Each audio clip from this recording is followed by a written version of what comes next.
Hello, everyone, and thank you for joining our presentation for the HBK Electroacoustics Virtual Conference. My name is Rabah Hadjit. I'm a principal consultant with HBK Engineering Services, and I have the privilege today to share with you an overview of the recent project the team has performed for voice recognition and audio system sound quality for automotive vehicle. We'll start this presentation by sharing the motivation behind the work we performed on automotive voice recognition. Market research shows that the use of voice-assisted comments is expected to grow significantly in automotive vehicles. This is, of course, in line with what we are experiencing now in our daily life and the use of voice comments at home. Now, in vehicles, actually, the infotainment system has been identified as one of the most problematic area in J.D. Power initial quality survey, and this has been so for many years. Now, looking into more details, actually, the voice recognition performance is usually listed as one of the first complaints, and followed down by connectivity issues. And so, for this reason, automotive OEMs have been seeking assistance from HBK Engineering Services to improve the performance of their VR systems. And today we would like to share with you the work we performed in three different projects for voice recognition. The first one is focusing on the analysis of the voice recognition performance and the effect of background noise and gender-based frequency. The second one will analyze the effect of wind noise on the voice recognition performance. And the third one will show how we supported one of our customers to optimize the voice recognition system installed in a vehicle. Let's start with the first project. This is a project that was done in a collaboration with Hyundai Kia. And the work was presented by Rashid Khan, Mahdi Ali from Hyundai Kia, and our colleague Eric Frank at the 2015 SAE Noise and Vibration Conference. So the slides that we will share here are actually coming from that presentation. The scope of work for this project was defined to achieve multiple objectives. The first goal was to understand the difference between one OEM's vehicle compared to a reference one, which was identified as the best-in-class for voice recognition performance. The second objective was to identify what was driving this difference, whether it's the vehicle operating condition, whether it's the drivers, the speaker, the interior acoustics, or the microphone placement. And eventually, we also wanted to develop a laboratory test that can then be used to test modifications applied to the voice recognition system inside the vehicle. So for this project, the team evaluated the voice recognition performance while operating the vehicles on public roads. They tested three different mid-size sedans, all equipped with a Bluetooth voice recognition system. They had 12 different drivers evaluating all these vehicles.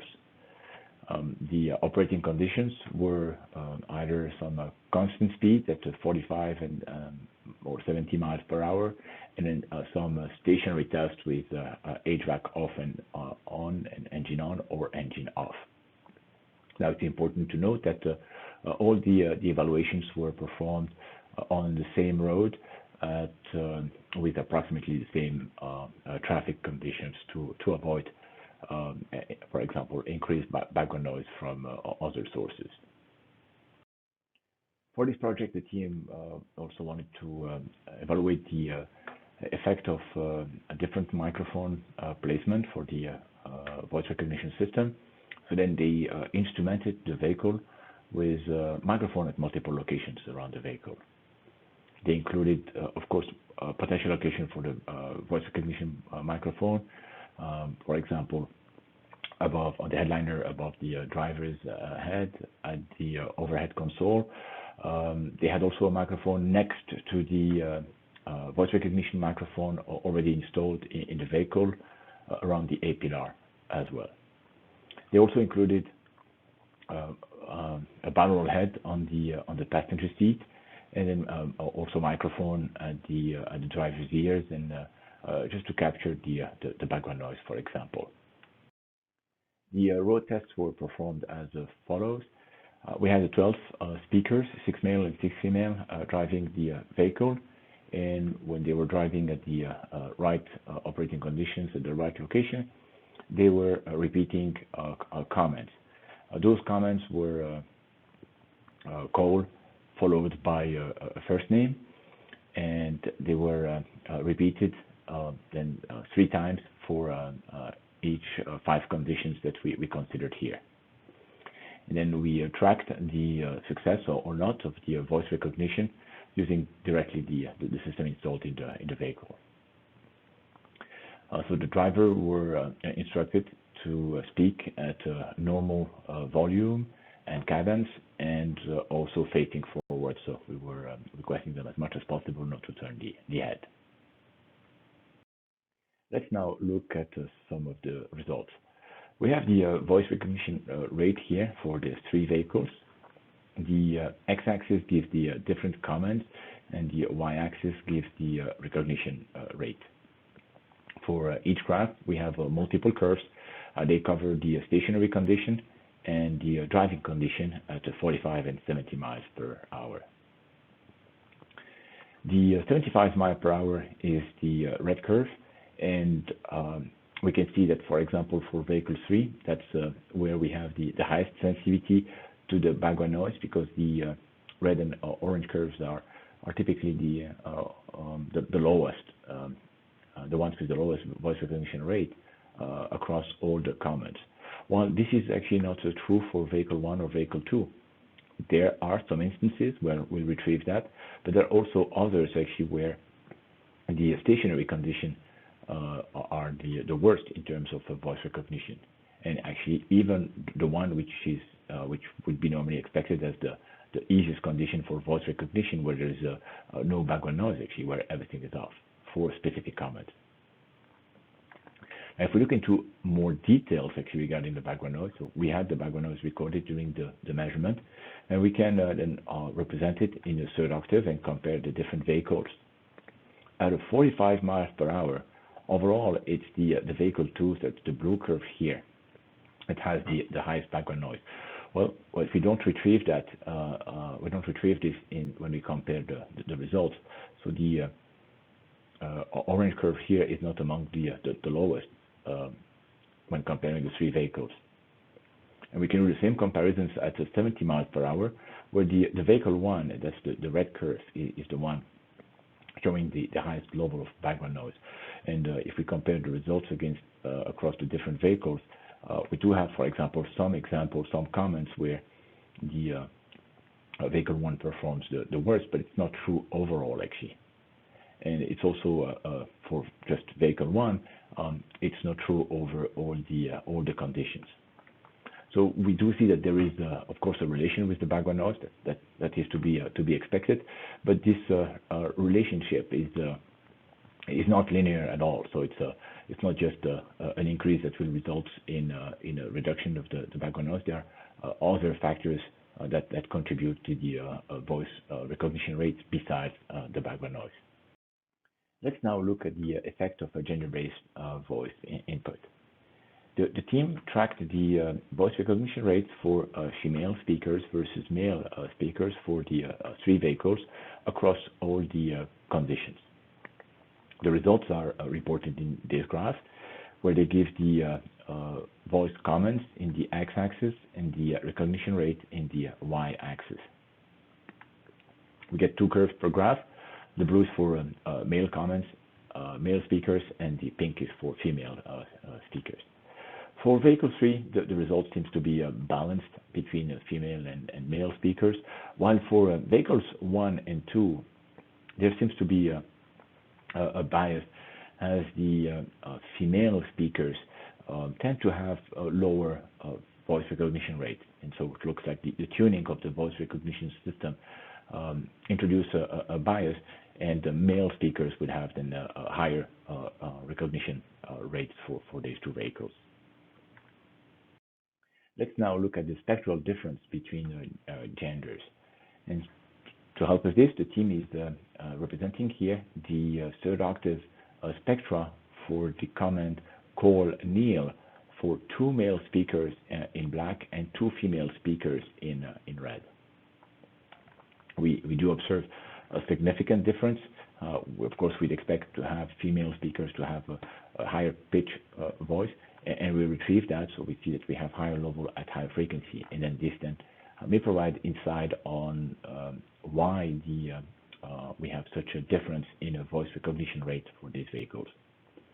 Now, this illustrates also the potential challenge actually in the voice recognition system, because we can have pretty significant difference in terms of third octave spectra in the voice recognition, in the voice frequency range between the female and male speakers. We have actually here differences that are close to 15 dB, and so that can illustrate the challenge in having a voice recognition system properly tuned for an average voice independently from the gender of the speaker. Within this project, the team also wanted to evaluate the sensitivity of the VR performance to changes in the VR microphone location. The goal is to try to identify if we can choose a better position for the VR microphone. To do this, the team measured transmissibility. They installed a volume velocity source at approximately the location of the mouths of the different speakers. They measured the source level with a microphone located next to the source, and they measured the receiver levels with microphones located at a different location inside the vehicles. Those were candidate location for the VR microphone. They also measured the transmissibility for the current VR microphone location in the production vehicle. The results are presented here in this graph for several microphones. Now, we certainly would like to keep the best transmissibility, so that we would like to avoid or reduce actually the loss between the source signal and the receiver signal. So we would like to have this transmissibility ratio the lowest possible. Now, we have here the graph for the 3 vehicles for the current VR microphone, and we can see that for vehicle number 2, that's the blue curve here, we do have a loss of the transmission around 800 Hertz, which is actually in the speech frequency range. Other than that, the behavior is pretty similar across the different vehicles. Now, if we look at the different potential locations, so we can pick one, for example, on the left. We can also pick one in the center of the vehicle, and we see that for that one, actually, we have a significant improvement in the transmissibility. So we have the tendency to also less transmission, and this would actually be potentially a better location for the VR microphone, because we are capable to transfer more signal from the voice. So that's what we measured at the source.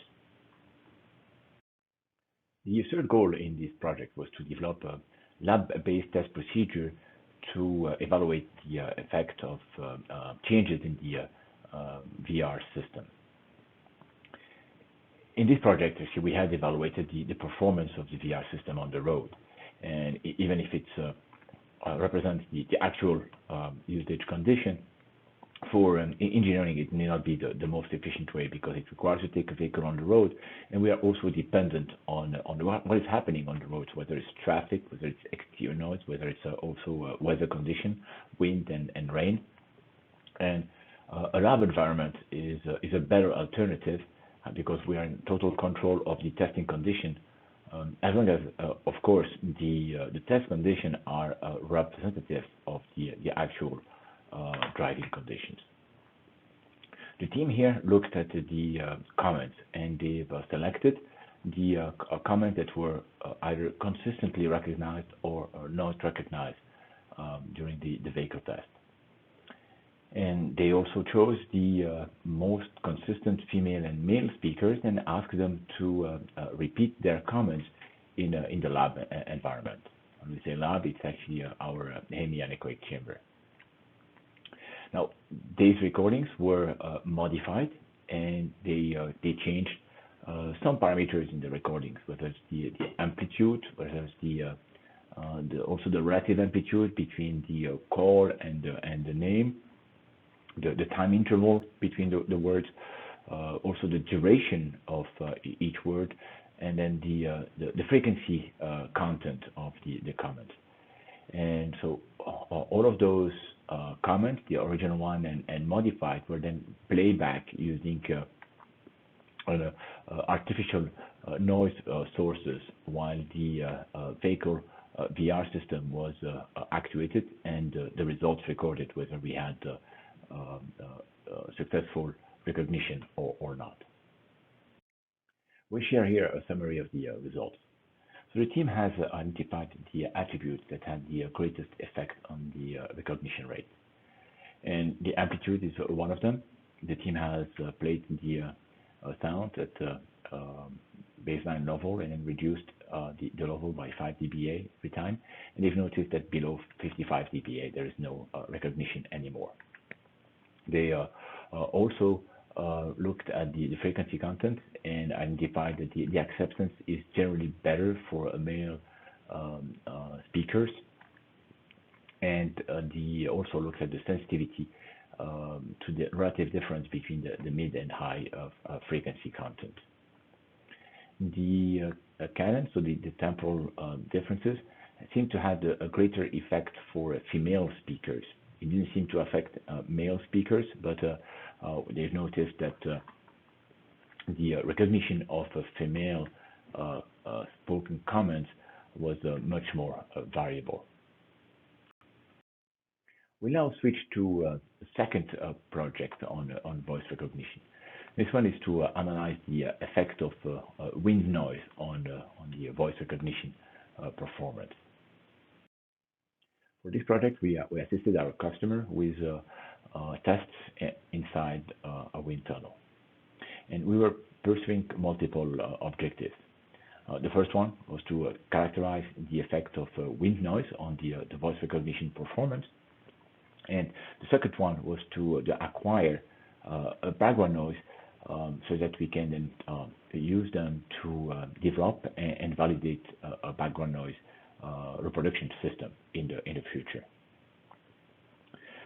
So we installed the vehicle inside the wind tunnel. The wind tunnel was operating at high speed, so 100 kph and above. So those are, of course, the vehicle speed where the wind noise starts to dominate the interior noise inside the vehicle cabin. We had an HBK high frequency hat installed at the driver's seat and repeating voice commands. In addition to that, we were having a multimedia device installed inside the vehicle, and we were using it to verify if the voice recognition algorithm recognized or not the voice comments. The vehicle was instrumented with multiple sensors.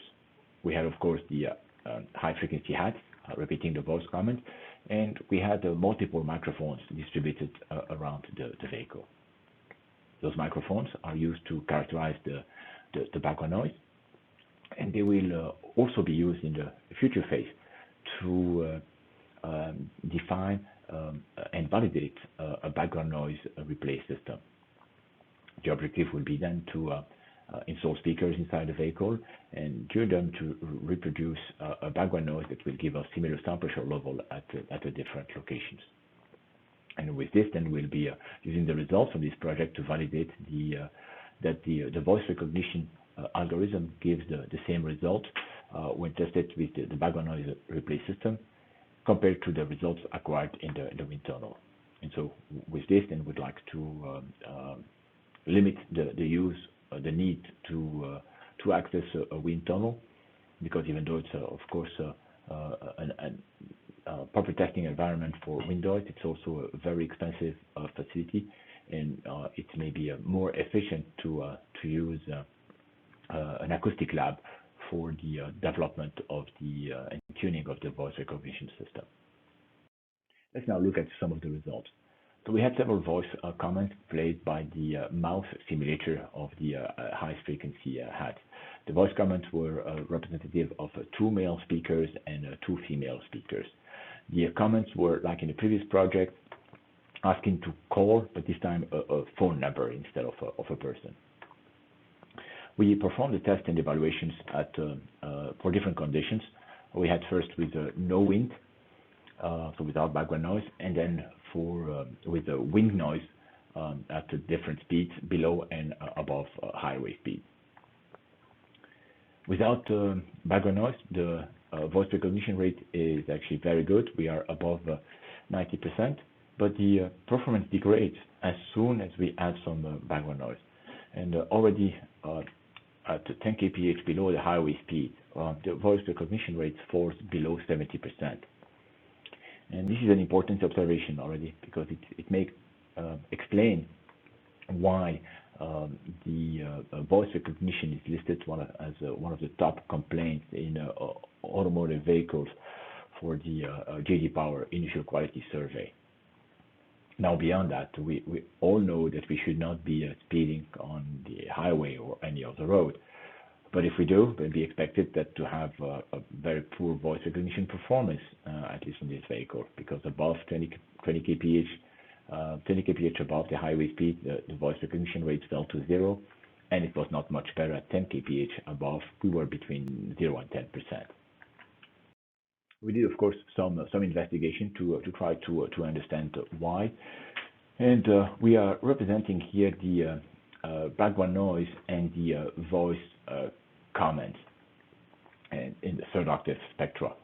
The results correspond to a microphone that is located very close to the microphone that is used for the voice recognition. And of course, the level of the voice comments will remain stable, but the background noise will, of course, increase once we increase the vehicle speed. So then this provides then, of course, insight into in explaining actually why comments start to fail when we increase the background noise. Now, for us, we'll use those results in a future project to develop and validate a background noise replay system. So we'd like to use those to make sure we replay the same background noise, but also that the voice recognition system performs the same way when using a background noise replay system against the result we've now acquired in the wind tunnel. This now leads us to the third project that we performed to optimize the voice recognition system of an automotive vehicle. For this project, our customer had a VR system installed in 2 vehicles of a different class and had different performance in those 2 vehicles. So they wanted to characterize this, and they also wanted to optimize the VR system in one of those vehicles, and that includes then the selection of the microphone, but also where to place it, and look at other vehicle parameters that may improve the VR performance. For this project, we performed all the testing in a hemianechoic chamber. And so from road tests, our customer had acquired background noise data, and this background noise data was then used to feed a background noise replace system. As before, we have used an HBK high frequency hat to replace voice comments through the mouse simulator. We instrumented the vehicle with multiple microphones, and those were recorded once we were replaying the background noise and the voice comments with the HBK hats. The microphone that we had selected were chosen to first evaluate the effect of the background noise, but then also to investigate potential candidate locations for the voice recognition microphone. the signal from the actual voice recognition microphone installed inside the vehicle was also acquired at the same time. And the VR performance were assessed offline using a computer program that was fed by the signal measured at the VR microphone during those tests. Now we'll also here explain actually how we've been able to use the different microphones installed to simulate the effect of installing a VR microphone at those locations to try to optimize the microphone location. Now let's look at some of the results. So we had tested both the vehicle using the same process, and the comments were similar as the first project. We had a call followed by a name, and we evaluated multiple conditions. First, without background noise, and the results are represented here. So we have the different configurations, and here the voice recognition rate. Without background noise, the results are very good for both the vehicles. We have recognition rates above 90%. Then if we start to add the background noise, we can add the background noise from the vehicle A or vehicle B, so we can mix and match actually the vehicle and background noise. So if we take the vehicle, if we take the background noise from vehicle A, we expect a degradation of performance. That's observable here. It confirms the finding from the initial quality survey from JD Power. But what we see is actually the vehicle B seems to be more sensitive to the background noise. Now, if we look at the background noise from vehicle B, we have the same observation. So we see a degradation of performance compared to no background noise. But the vehicle B, again, is actually more sensitive to the background noise. And so it seems like the background noise is actually more detrimental to the VR performance in vehicle B than it is in vehicle A. To try to understand this difference, the team performed tests on the vehicle. They compared the reverberation time, the T60, between the two vehicles, and the results show that there's not significant difference, on at least nothing that can explain what has been observed in the VR rate between both the vehicles for the different third octave band. The team also measured the loss of modulation depth. They generated raspy signals at the mouse using either the mouse simulator or a volume velocity source, then measured the level at the source using a microphone and the level at the VR microphone. And you can check the loss of modulation between the two signals. The measurement can be analyzed for multiple third octave bands and also multiple modulation frequencies. The tests were performed, but didn't find anything that could explain the difference. Instead, the vehicle B seems to perform better. The most significant difference was observed on the transfer function between the mouse location and the VR microphone. The vehicle A seems to show a higher sensitivity in a frequency range above 3.5 kilohertz. That may still be important for the speech recognition. The vehicle B seems to be less sensitive, and that may explain why it's actually more sensitive to background noise. Within this project, the team also wanted to optimize the selection of the VR microphone and the microphone location. During the measurements, we had used B&K 4189 microphones distributed at multiple locations. Now, in practice, in the vehicle, we'll be using a voice recognition microphone, and those two have a different performance. To account for this, we measured a transmissibility between those two. We had the signals played by the HBK high frequency hats, and the signals were recorded by the 4189 and the VR microphone that were located close to each other. Then we calculated the transmissibility between them. We just calculated the ratio of their signal in the frequency domain, and with this, then we obtained a frequency domain filter that we can apply to the signal we will record with the B&K microphone to generate equivalent VR signals. We applied, of course, a zero phase filter, and we did this for two different kind of VR microphones. So the ones that were actually installed in each of those vehicles. Now, with this filter, we will be using the different signals we had acquired at the microphone installed all over the vehicle to generate equivalent VR recordings, and with this we'll be able to check if these locations are better candidates for improved performance. Now, before that, of course, we will check that if we apply this process to the 4189 that we had next to the actual VR microphone, if we do this, then that will keep the same performance using this process or using the actual VR recording. Let's look at some of the results. We are presenting here the percentage of successful voice recognition as a function of the different locations. The red bar here corresponds to the current location inside the vehicle. That's the production location. The results show actually that we can have a significant increase up to 16% by selecting a better location for the VR microphone. Now, some of the locations had a poorer performance, and those were actually, for example, farther away from the driver.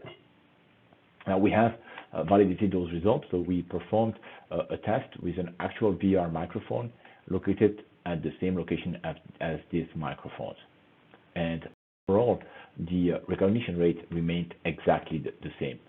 Now, looking into more details, we are not sharing those results here, but there were slight differences in the comments that were either recognized or not recognized between those two configurations. But overall, the rate of recognition remained exactly the same, and this tends to show that actually the process that we developed is valid. And this actually wraps up the presentation for voice recognition, and will now then present some of the work we performed for audio system sound quality. For this second part, the presentation is structured in the exact same way. We will start by sharing the motivation behind the work, and we'll then introduce a project that the team has recently performed and share with you some of the results. New mobility brings challenges to the automotive industry. It is actually also expected to increase the amount of quality listening time we will be spending in automotive vehicles in the future. With automated driving, we will be less distracted driving our vehicles, and we'll probably be looking forward enjoying our preferred music or show while sitting inside a vehicle. In addition to that, there is a customer push actually for a premium car audio system, and this market is expected to grow according to market research significantly over the coming years. And the key drivers for that are the improved sound quality and control. Now, as it was explained during one of the keynote speech during the SAE Noise and Vibration conference recently, these trends are actually opposite to how research is currently done in this field. Currently, there are much more publications on room acoustics for orchestra hall than for automotive, for everything that relates to audio system sound quality, while actually we are predicting that in the future we will be spending more quality listening time in vehicles than in orchestra hall. In the automotive industry, a lot of work and a lot of engineering is actually devoted to NVH, noise and vibration, but much less to audio system sound quality. And so today I would like to share with you some of the work that the HBK engineering services team, together with the innovation team, have performed to support their automotive customers to face the challenge of audio system sound quality. So the application case we'll be sharing with you had as an objective to develop sound quality algorithms for multi-channel audio system based on an objective metric using a jury test. And so for this, the team developed a jury test per ITU, and they had 20 expert listeners. They were all evaluating sounds that were recorded inside different vehicles. They had 3 different vehicles, but they considered different settings for the audio system, and that resulted then in 10 different vehicle configurations. They used 4 different sound samples from classical music, rock, pop, and jazz. to make sure we are doing meaningful comparisons. So the team had to equalize the loudness between the different samples, just to make sure that we were using comparable volume settings, for example, in the different vehicles. So the experts were then asked to listen to the different recordings and provide their preferences. So we, of course, asked them their overall preferences. Then we asked them some more detailed characterization of the low frequency strength, punch, that's what we call the drum and bass production accuracy, then the mid-range frequency strength, then the source envelopment, the feeling of being surrounded by the sound. Then also for the high frequency strength, and then the clarity, which covers actually the mid and high frequency and defines how accurately those are reproduced. Those were performed for 3 sound samples, and in addition, we had one specific sound sample that we used to evaluate an additional attribute. That's the powerfulness, and this was only investigated for 3 vehicles and 4 different volume settings. Let's look now at some of the results. We will only be presenting the results for the overall preference, but of course all the attributes have been analyzed in the same way. We're looking here at one of the sound samples, and we represent the rating for the different vehicles. The ratings range between extremely disliked to extremely liked. The results show the average as well as the 95% confidence interval for the 20 expert listeners. Well, we do observe a significant difference between all the vehicles. Now this is for one sample. Now we can also then look at the result for the 3 different samples. So classical music, rock and pop, and jazz. Same thing for all the different vehicles. And we can then look if how those results actually rank for the 20 expert listener, whether they are close to each other or scattered depending on the sound sample, and so then the variation from vehicle to vehicle, but also sample to sample. The results for the second part of the jury test for the powerfulness are represented in this slide. So we have the results for the 3 vehicles, and each vehicle was tested at 4 different levels, and we represent how the expert evaluated the powerfulness. Now, we of course expect this to increase with the level, and so that's related directly to the loudness. So we'd expect that as the loudness increases, then the powerfulness will increase as well. But we do observe actually that there is a saturation, and when we reach the highest level, we don't necessarily see improvement in the performance. We can actually even see some degradation, and that may actually be related, for example, to distortion. And that distortion, when we start to go beyond certain level, then will be detrimental to the powerfulness. The team performed several investigations on these results. They looked at the correlation between the different attributes. The results are represented here with a correlation coefficient between -1 and 1. And the results show that the preference actually correlates, the overall preference for all the sounds here correlates with multiple parameters. Now we do also see that the attributes are correlated. So for example, the bass strength and the punch are correlated. So are the treble strength and the brilliance, for example. In addition to that, the team has performed the principal component analysis, starting from the correlation matrix of correlation. And the results are described here, actually, where we have the 6 principal components identified. And we see that the first one already correlates and may justify most of the overall preference. And we can also look to these results in a different way. So we can see, for example, what are the different attributes and how they contribute to the components. In this case, we see that the bar strength and punch and envelopments are the one providing information. The other ones actually seems to be highly correlated, as they are all aligned and can be distinguished in this plot. Now we can use the principal component to try to predict the subjective preferences. And the results are described in this graph, where we compare the predicted overall preference compared to the one from the jury test. And we see that we get a correlation coefficient around 90%.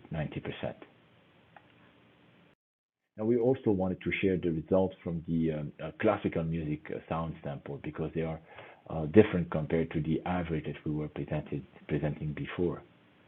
In this case, the overall preference seems to correlate the most to the brilliance and the punch. And we retrieve, of course, correlation between the different attributes, even though it may be different compared to what we had seen before. The principal component analysis results are also quite different. The first principal component is not anymore the dominant one, and we tend to need actually more principal component to correlate or to explain the overall preferences. And this is also confirmed by this graph, where we see that multiple components seems to be contributing, and their level of independence is much higher than what we had seen before when we looked at all the sounds. We can again also use the principal component to recalculate the subjective feedback and try to predict it. And in this case, the results correlate much better, with a correlation coefficient above 94%. Now, all the work that was performed so far was based on the attributes. And so even though we were able to predict the subjective preference, the overall preferences, we had to start from the different attributes. So we had to start from a jury test. This doesn't answer the objective that was set for this project, which was to use objective metrics that can be calculated based on audio recordings. So for this, the team performed the same analysis, but using this time objective metrics that were calculated from the binaural recording, and they used binaural metrics. So, for example, the binaural interoral level difference, interoral time difference, and cross correlation as well. They calculated the clarity metrics as some frequency distribution metrics, so the spectral centroid, spectral roll-off. They've also added to the mix the sound quality metrics that are classically used, so the loudness, sharpness, roughness, and fluctuation strength. And they even included the distortion metric that has been developed at the HBK. So as before, they've been doing they've done principal component analysis, and some of the results are presented here. We see the amplitude of the principal component. And based on this graph, the team has decided to select 5 principal components at most to avoid overfitting when developing the sound quality model. The results for all the sounds are presented in this slide. And we can then look at the overall preference coming from the jury test against all the objective metrics that were calculated based on the binaural sound recording. Now we do see that there is a certain level of correlation between those metrics and the overall preference, as correlation between the metrics themselves. Now, if we then use the 5 principal component and then use them to predict the overall preference, the results are presented in this graph and show that actually we are able to do it with a correlation coefficient above 90%, and this shows that actually this validates actually the end result of this project, which is the sound quality model capable of predicting the subjective preference of the automotive audio system, starting from binaural recordings. As next step, The team even implemented the sound quality model in an app. This app uses vehicle recordings as an input. That's the binaural vehicle impulse response, but also the actual sound recording, and then calculates all the sound quality metrics and predicts the overall preference using the principal component analysis results that were established before. So then this illustrates now how we can then get the overall preference of a new sound of a new system as if it were evaluated in the jury test that was performed in this project. This then leads us to the conclusions of our presentation for today. We presented recent projects the HBK Engineering Services and Innovation team have performed to support automotive OEMs with voice recognition and audio system sound quality. We hope we have conveyed that the HBK Engineering Services team is here to partner with you to address your noise and vibration challenges. With this, I certainly would like to thank you for your participation to our presentation today, and then we will remain available to try to answer any question. Thank you.